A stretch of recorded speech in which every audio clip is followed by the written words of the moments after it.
If there's one thing I've learned from my life, it's to never make a huge life move before you're really ready for it. The experience that taught me this lesson was marrying a man 10 years older than me when I was way too young and dumb to realize what I wanted. Like a lot of girls where I'm from, I got married right out of high school. Unlike the other girls, however, I married a man a full decade older than me who was already well established. Now, at the time, this was a good move for me. Marrying Michael enabled me to go to college and live very comfortably without needing to work or worry about anything. He was honestly a dream come true. If a little inept in the common sense region, he made sure that I never wanted for anything, provided me with anything I could ever want or need, even introduced me to the connections that got me where I am now in my career. Without him, my life would have been a massive struggle. I didn't come from a well-off family. The only reason I even met Michael was due to a temp internship at his company. He was impressed with how hard I was working, how intelligent I was, how driven, the care I took in making the most out of the temporary position. We had a fast courtship, if you can really call it that. It was maybe 9 months total before he proposed. My parents were elated, and before I even graduated, I was basically living with him. He even gave me a new car and took me on a trip to the Bahamas as my graduation gift. Life was good for a long time. I didn't have to worry, didn't need to struggle. Michael made life easy. Everything was great. Of course, everything was like a fairy tale when you marry the wealthy prince, but there's a reason those stories end with happily ever after. No one needed to know that after the dream wedding came real life. Those princesses turned into mothers who ran households and raised children. Maybe this wasn't the most interesting turn of events. Certainly no one would want to listen to a story of a sleep-deprived woman doing her best to feed a baby and keep her home clean, while simultaneously making sure she looked nice. This was the part of the story I was ready for, though. At 27 years old, I was done with the fairy tale. Waking up to a spotlessly clean, quiet home every day began to weigh on me, the monotony and stagnation of it growing as the days went by. I watched my sister raising her own daughter with such envy I could cry. For the entirety of my life until meeting Michael, I had seen my future littered with bottles, tiny shoes, toys scattered on the living room floor, bedtime stories, and helping with homework. I wanted to go to parent-teacher conferences, participate in bake sales, watch my babies perform shitty little elementary school plays while I recorded them and cried in the audience. When Michael told me he was infertile, I had been crushed. But I loved him. I thought maybe I could accept that I would never have children of my own, that I would need to adopt.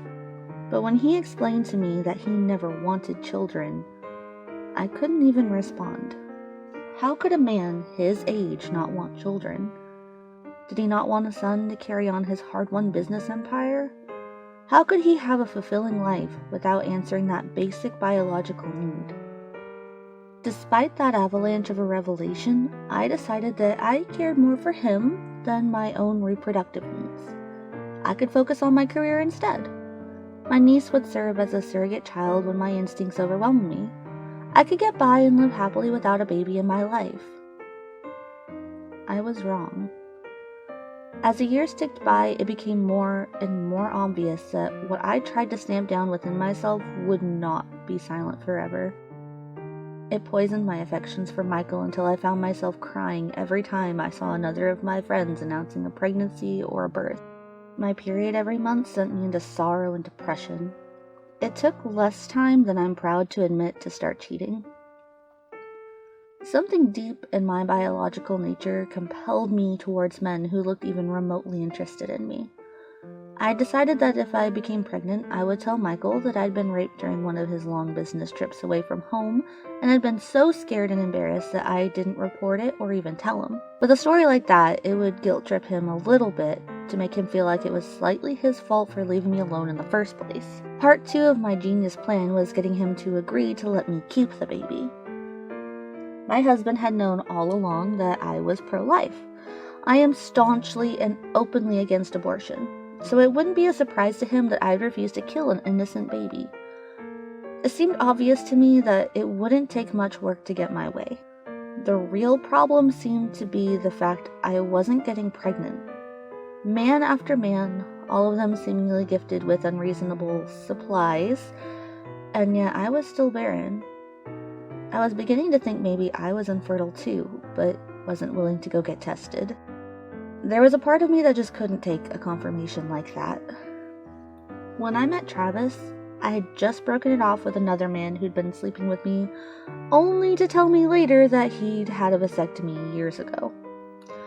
I was in a shitty mood, feeling more useless than ever, and for some reason Travis was able to get me to giggle that morning when I stopped in to get a coffee. He was cute, a little dorky, very much a closet hipster, but I was a little smitten with him. A few weeks later, he divulged his wishes to have kids, and I knew I could hook him. I spun him my sob story of being in a barren relationship and desperately wishing for a family of my own. I watched the gleam in his eye as I said all the things I knew he wanted to hear. He never knew I only intended to use him as a sperm donor and then throw him out of the way as soon as a positive test came home. I want to make it clear that I never once considered leaving my husband at all. I would have never done it. I can't deny that I did enjoy the attention I got from Travis, though. He was good in bed, a good mix of kinky and comforting, but he could never hope to provide the type of life I lived.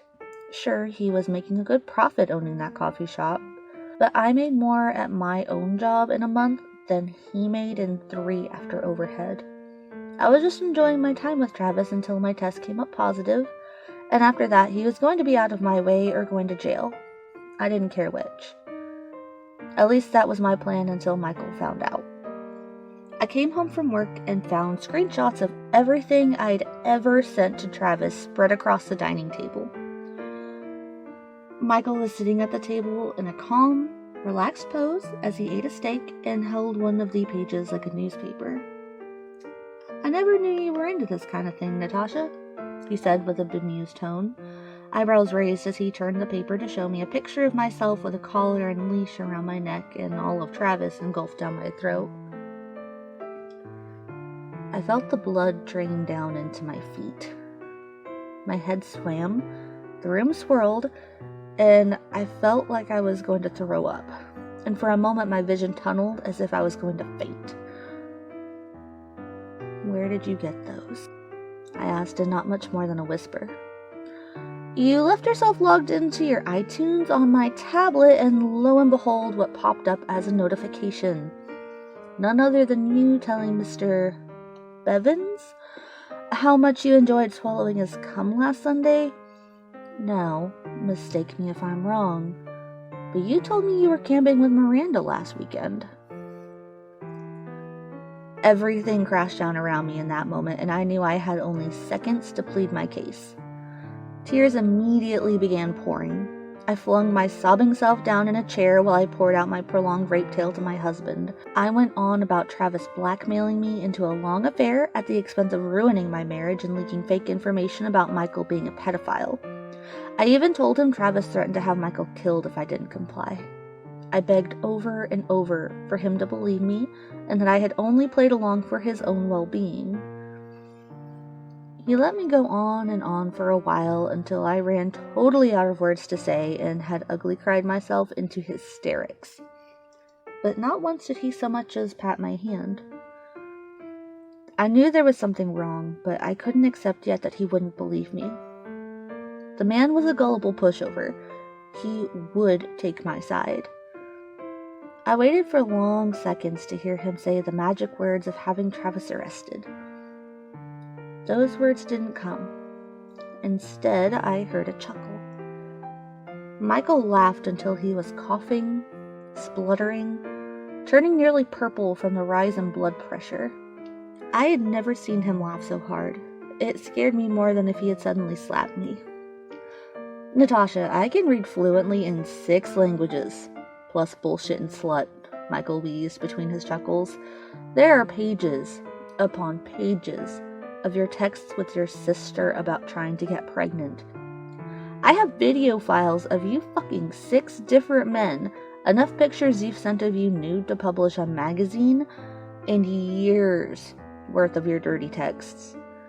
I've got it all right here, and on flash drives that I've already sent to my lawyer to start the divorce proceedings. You're divorcing me? I whispered. My voice was hoarse from crying. My face was streaked in makeup and tears. I looked like a mess and felt even worse. How could such a fuck-up be going on? Of course I am, he exclaimed with a big grin on his face. Why in the hell would I stay with a cheating whore who wants me to raise some illegitimate kid? You're going to leave me after everything we've been through. What do you expect me to do? I demanded. Michael shrugged. You're more than welcome to go ahead and be with your hipster boy, 'cause I sure as hell will not suffer a skank under my roof another minute. This set me off. This is our house, Michael. You can't just kick me out of it. He only laughed harder. Oh, you're gonna find out that I very much can. I owned this house for 5 years before you ever moved into it. You have absolutely no rights to it. I can kick you out any time I want.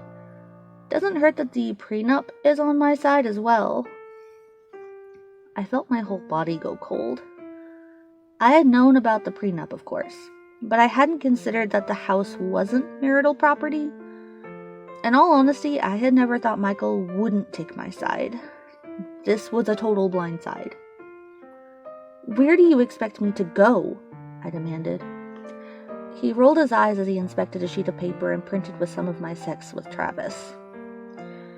You can go to your sister, since she was clearly supportive of all your sluttery. You can go to a hotel room, since you have your own money. You can even go stay with your boyfriend for all I care, but you are not staying here. You expect me to go live with my own rapist? I questioned. My voice raspy and graveled as I leveled a glare at my husband, determined to make him see things my way. Michael smirked at me over the rim of his wine glass. You and I both know there's no raping a willing participant. It was at this point that I lost myself to the biggest fit I've had since I was a little girl. I grabbed the papers and tore them apart, throwing them at Michael while I screamed. You are out of your fucking mind! I shrieked while rampaging.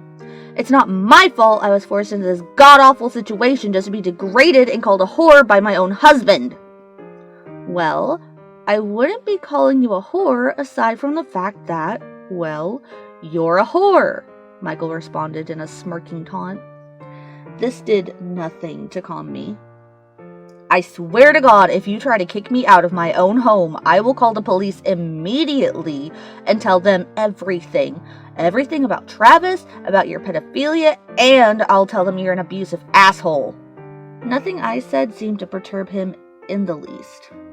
There's no pedophilia to find on me, so there's one hole in your glorious plan, he pointed out.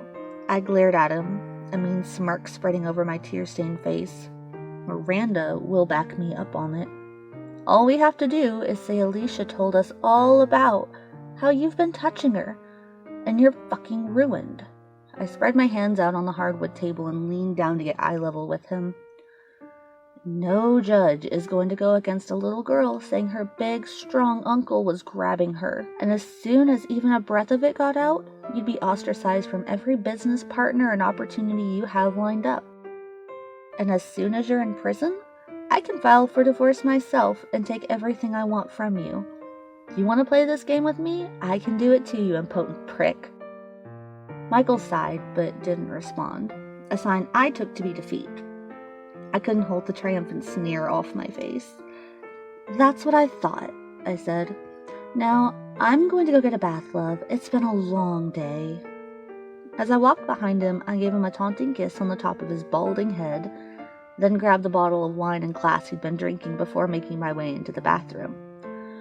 Inside the room, I closed and locked the door to ensure my safety in case he went into a craze out there alone. In reality, I didn't expect to have any more trouble out of him. He was weak-willed and had never been in a real argument in his entire life. I was fairly certain he was more likely to kill himself than he was to try anything with me. And If he did kill himself, that was one less thing I'd have to worry about. I could take all the goodies we had together, including the money from his bank account, sell off his businesses, and live out my life on a beach in Mexico. With a charcoal mask on my face and my third glass of wine, I sank down into the bubbles of my bath while music played. The alcohol made the hot water that much more enjoyable, my stunning victory over my husband making me giggle the more I thought about it. He was book smart, but not crafty. Unlike me, he had never lived under the poverty level, never had to take unfair chances to get what he needed. Michael thought everyone operated in honest terms that could be verified on paper with a contract. He didn't understand that sometimes people need to get their hands dirty and use others to accomplish things. After an hour of steady wine consumption and lavender bathwater, my eyes were heavy. Before I could accidentally fall asleep in the water, I got out and dried off, choosing to make my trek to the bed without getting dressed. I noticed the bed was empty as I came out of the ensuite. There were no sounds coming from the rest of the house either, so I assumed he'd either gone down into the basement man cave to sleep, or had entirely left the house. So much for it being his house, I thought from under the blankets. As I drifted off, the thought crossed my mind that maybe he had gone out to end himself, and I began to feel guilty. It wasn't his fault he was born sterile. It wasn't even his fault that he didn't want kids. I hated being called a whore for trying to get my way, but I could kind of see his side of things. I was definitely in the wrong. Even if I would never admit to it, I had known I was in the wrong the whole time. And of course, it wasn't like I didn't love Michael. I wanted to be with him and have a family with him, but I had let my biological needs get in the way of what was truly attainable. He couldn't have kids. He didn't want to adopt. He probably would never be happy raising a child produced through rape with me either. I grabbed my phone and sent him a text to let him know I was sorry about the fight and threatening him, that I was going to bed, loved him, and would see him in the morning when we could talk about it further. Then I snuggled down into the plush bedding and finally gave in to the waves of sleep.